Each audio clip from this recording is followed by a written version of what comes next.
आपने वोट तो मंदिर बनाने के लिए ही दिया था। जहाँ तक भारतीय जनता पार्टी ने 2019 का चुनाव इसी के लिए लड़ा था कि हम राम मंदिर बनवाएंगे। जब राम मंदिर के लिए उन्होंने बहुमत हासिल किया तो राम मंदिर ही बनाएंगे।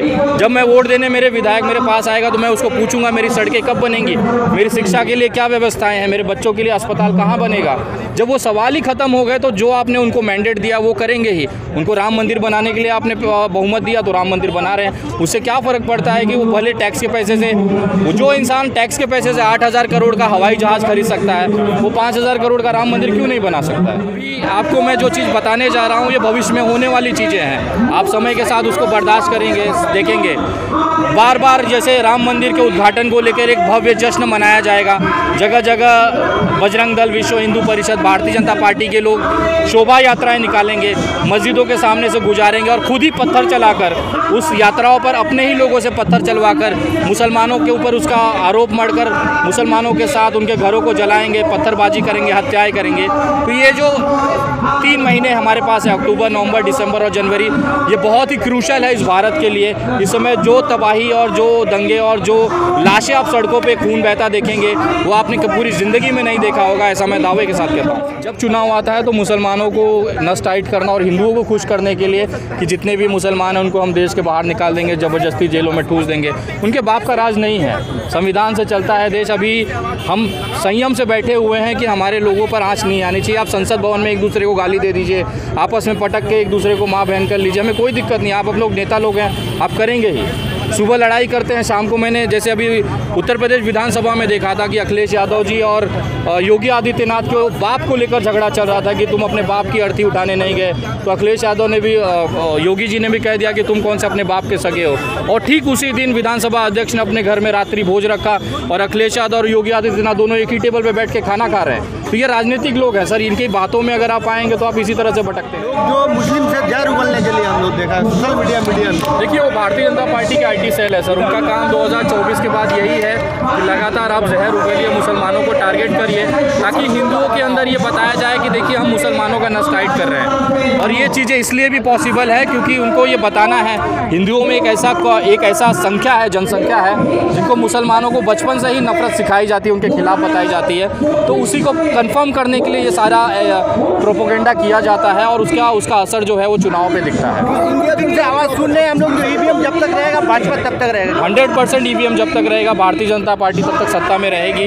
क्योंकि EVM जो है एक इस समय संदेहास्पद स्थिति में है। उसके ऊपर जो उसके मैन फंक्शन के ऊपर, उसके जो माइक्रो कंट्रोलर के ऊपर सवाल उठ रहे हैं वो सबसे बड़ा सवाल है। बहुत बार मैंने इस चीज़ को लेकर बहुत सारे राजनीतिक दलों के राष्ट्रीय अध्यक्षों से मुलाकात की। मैंने उनको सबूत दिए कि सर हम एक्टिविस्ट लोग हैं, हमने RTI की, हमने बहुत सारा डेटा अपने पास जमा किया। आप इसके आधार पे सुप्रीम कोर्ट में जनहित याचिका लगाइए, सड़कों पर उतारिए लोगों को। ये जो सबूत हैं, मैं अफवाहें या फिर शंका की बात नहीं कर रहा, मैं एविडेंस की बात कर रहा हूँ। वो एविडेंसेस को आप जनता तक पहुँचाइए और उसके बाद शायद जनता जागरूक होकर अपने अधिकारियों के लिए सड़क पे आएगी। लेकिन तमाम जो विपक्षी दल है ना, उनकी करोड़ों की संपत्तियाँ हैं, काला धन है जिसकी नस भारतीय जनता पार्टी के हाथ में है। वो खुले तौर पर मुझसे ये कहते हैं कि अगर हमने ये बात उठा दिया तो मेरा बहुत नुकसान हो जाएगा। मतलब ये ऑपोजिशन लीडर सब कुछ जानते हैं। सारा इंडिया अलायंस में जितनी राजनीतिक दल हैं उनको सबको पता है कि EVM के अंदर प्रॉब्लम क्या है, लेकिन वो इसलिए नहीं बोल पाते कि हम जैसे ही बोलेंगे तो हमारी जो काले धन से बनाई हुई जो साम्राज्य है वो भारतीय जनता पार्टी तबाह कर देगी। तो ये जहाँ तक ये EVM का मामला है वो चलता रहेगा और मुझे ऐसा उम्मीद है कि कोई भी विपक्षी दल पूरे इंडिया के अंदर भाजपा के खिलाफ खड़े होने की हिम्मत नहीं करेगी। मोदी बोल रहे हैं जो इंडिया जोड़ हिंदू धर्म पर खत्म कर देना चाहते हैं। आप तो हिंदू धर्म का है, क्या चीज़? मोदी बोल रहे हैं हिंदू धर्म पर खत्म कर देना चाह रहे हैं वो इंडिया जोड़। नहीं, ऐसा नहीं। देखिए, बोलने के लिए तो अभी बहुत सारी चीज़ें सुनने में आएगी। अभी जो जनवरी में राम मंदिर का उद्घाटन है, उससे पहले जगह जगह शोभा यात्राएं निकाली जाएंगी। अभी आपको मैं जो चीज़ बताने जा रहा हूँ ये भविष्य में होने वाली चीज़ें हैं। आप समय के साथ उसको बर्दाश्त करेंगे, देखेंगे। बार बार जैसे राम मंदिर के उद्घाटन को लेकर एक भव्य जश्न मनाया जाएगा।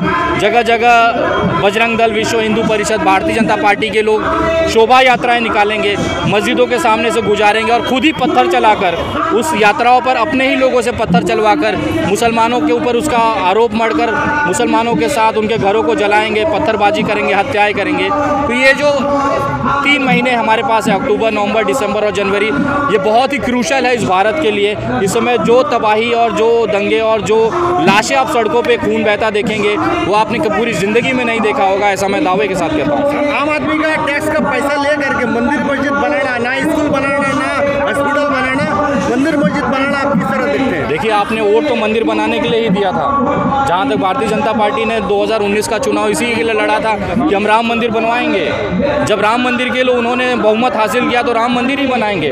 जब मैं वोट देने मेरे विधायक मेरे पास आएगा तो मैं उसको पूछूंगा मेरी सड़कें कब बनेंगी, मेरी शिक्षा के लिए क्या व्यवस्थाएं हैं, मेरे बच्चों के लिए अस्पताल कहाँ बनेगा। जब वो सवाल ही खत्म हो गए तो जो आपने उनको मैंडेट दिया वो करेंगे ही। उनको राम मंदिर बनाने के लिए आपने बहुमत दिया तो राम मंदिर बना रहे हैं। उससे क्या फ़र्क पड़ता है कि वो भले टैक्स के पैसे से, जो इंसान टैक्स के पैसे से 8,000 करोड़ का हवाई जहाज़ खरीद सकता है वो 5,000 करोड़ का राम मंदिर क्यों नहीं बना सकता है। असम में एनआरसी हुआ, कुछ आदमी जो लीगल है वो बाहर चले गया, जो लीगल नहीं है वो अंदर आया। अब भाजपा की सरकार और भाजपा के आदमी ने कह रहा है कि सारा इंडिया में अब एनआरसी लागू करना चाहिए। देखिए, जब चुनाव आता है उनका झुंझुना चालू होता है। 2018 में भी CA/NRC को लेकर उन्होंने शुरुआत किया, बिल पास किया, लेकिन अभी तक कुछ ऐसी एक्टिविटी नहीं हो रही है। जब चुनाव आता है तो मुसलमानों को नस टाइट करना और हिंदुओं को खुश करने के लिए कि जितने भी मुसलमान हैं उनको हम देश के बाहर निकाल देंगे, ज़बरदस्ती जेलों में ठूस देंगे, उनके बाप का राज नहीं है। संविधान से चलता है देश। अभी हम संयम से बैठे हुए हैं कि हमारे लोगों पर आँच नहीं आनी चाहिए। आप संसद भवन में एक दूसरे को गाली दे दीजिए, आपस में पटक के एक दूसरे को माँ बहन कर लीजिए, हमें कोई दिक्कत नहीं। आप लोग नेता लोग हैं, आप करेंगे ही। सुबह लड़ाई करते हैं, शाम को मैंने जैसे अभी उत्तर प्रदेश विधानसभा में देखा था कि अखिलेश यादव जी और योगी आदित्यनाथ के बाप को लेकर झगड़ा चल रहा था कि तुम अपने बाप की अर्थी उठाने नहीं गए।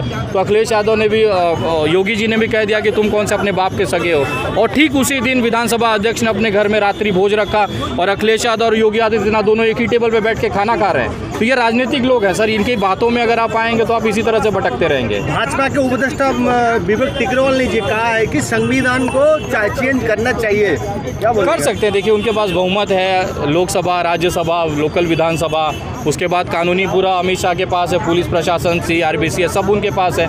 लीगल में भी अधिकतर जो जज हैं उनको फेवर करते हैं। आप नॉर्मल हत्या करके चले जाइए, किसी की मॉब लिंचिंग, आपको तुरंत ज़मीन मिल जाएगा, जमानत मिल जाएगी।